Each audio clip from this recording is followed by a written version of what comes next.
March 8, 2014, 12:41 a.m. Kuala Lumpur International Airport. Malaysia Airlines Flight 370 pushed back from the gate. A routine red-eye to Beijing. 239 people on board. 152 from China. 38 from Malaysia. Americans, Australians, Canadians. 5 children under the age of 5. Nobody knew they were about to become part of aviation's greatest mystery. The captain was experienced. 52 years old. 18,000 flight hours. A Boeing 777 instructor. He'd flown this route hundreds of times. At 1:19 a.m., 38 minutes into the flight, air traffic control in Kuala Lumpur told the crew to contact Ho Chi Minh City. The captain's voice came through clear and professional. "Good night, Malaysian 370. Those were the last words anyone ever heard from that cockpit. 2 minutes later, the plane's transponder went dark. The aircraft vanished from civilian radar, but military radar tracked it for another hour. The plane had turned, sharply, back across Malaysia, over the Andaman Sea, then south, into the Indian Ocean, and then nothing. The Boeing 777 didn't break up. It didn't send a distress call. It didn't crash where it was supposed to be. It just flew into the emptiest part of the planet and disappeared.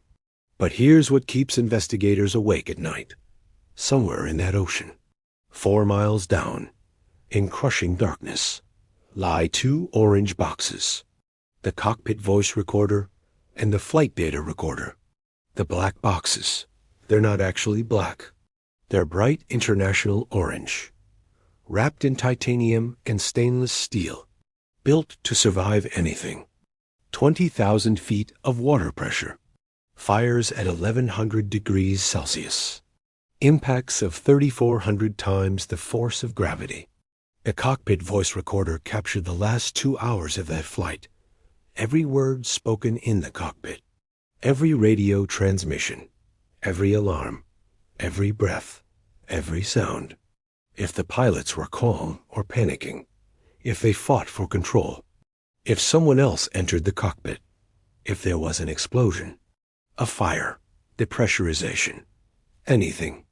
It's all there, recorded on solid-state memory chips. 4 audio channels, the captain, the first officer, a cockpit area microphone, and a 4th channel for anything else happening in that flight deck. The flight data recorder knows even more. 25 hours of data, thousands of parameters, altitude, airspeed, heading, engine temperature, fuel flow, control inputs. Every switch, every button, every system on that aircraft. It recorded every turn the plane made, every altitude change, every degree of heading. It knows if the autopilot was on, if someone manually flew the aircraft, if the plane climbed or descended. The black boxes know exactly what happened to Flight 370. They know where it went, how it got there, and why. 10 days after the disappearance, an international search began. Australia led the effort. Ships and aircraft from 12 nations. They scoured 4.5 million square kilometers of the Indian Ocean. Nothing. So they focused on the most likely crash site, an area called the 7th Arc, a line across the southern Indian Ocean where satellite data suggested the plane went down. They deployed underwater search vessels, autonomous submersibles, side-scan sonar. They dragged hydrophones through the water, listening, because the black boxes have something else. An underwater locator beacon, a pinger. When the recorders hit the water, this beacon activates automatically. It sends out ultrasonic pulses at 37.5 kilohertz, a frequency that travels through water. The pinger is powered by a battery, and that battery lasts 30 days. For 30 days after March 8, 2014, those black boxes were screaming their location into the dark. Ping, ping, search, Teams detected several acoustic signals. They thought they'd found it. Ships converged, submersibles dove. But the signals were false. From other sources, ship noise, marine life, equipment. On April 7, 2014, exactly 30 days after the crash, the batteries died. The pinging stopped, and the ocean went silent. But the search continued.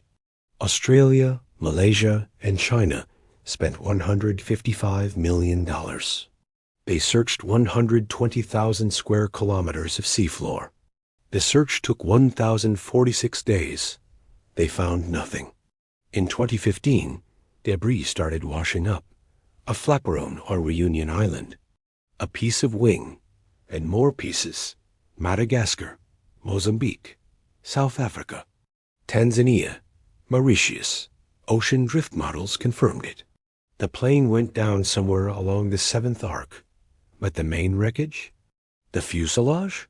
The black boxes? Still missing. In 2018, a private company called Ocean Infinity tried again. No find, no fee. They'd only get paid if they found the plane. They used cutting-edge technology.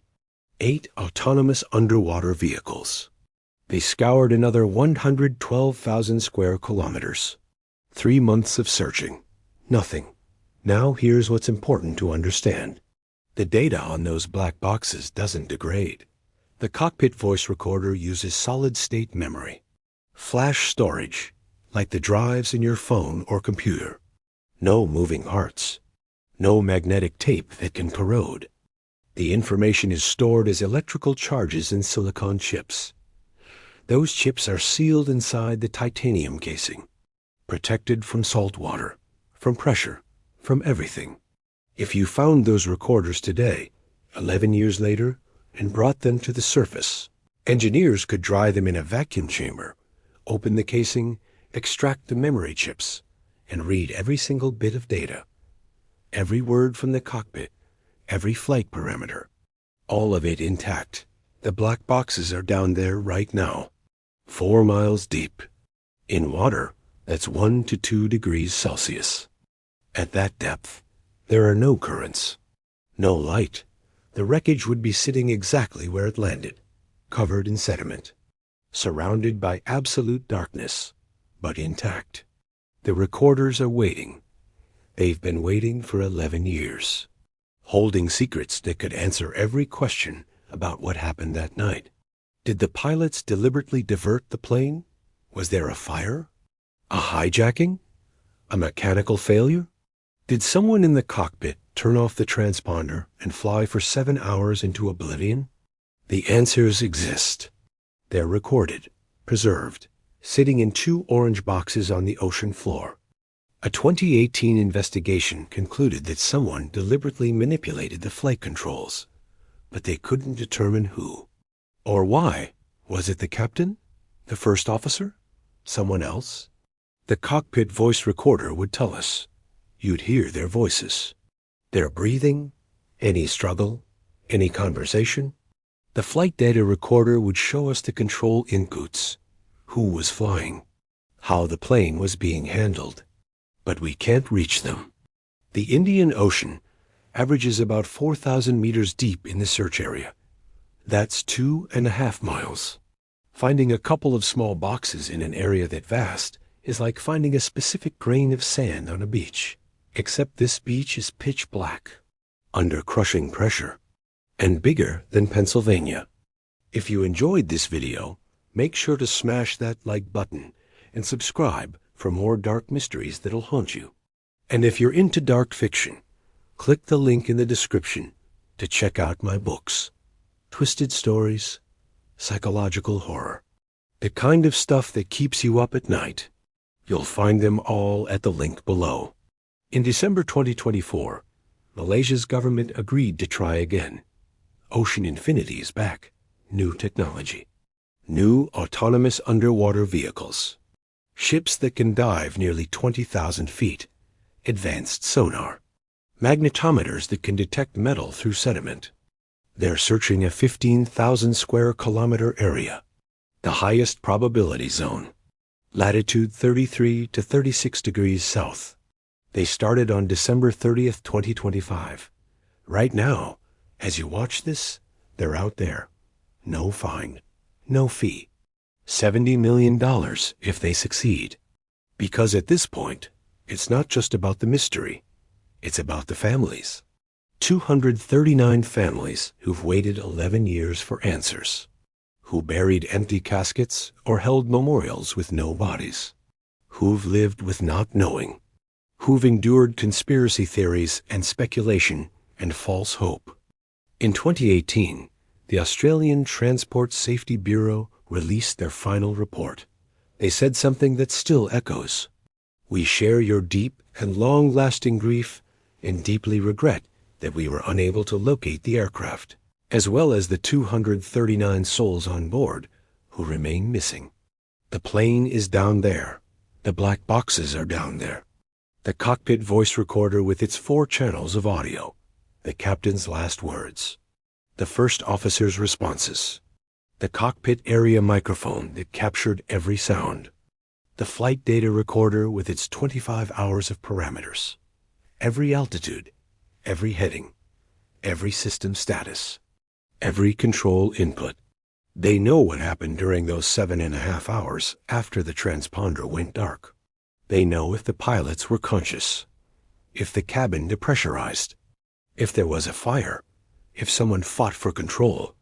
They know the truth about 239 people who boarded a plane in Kuala Lumpur and never arrived in Beijing.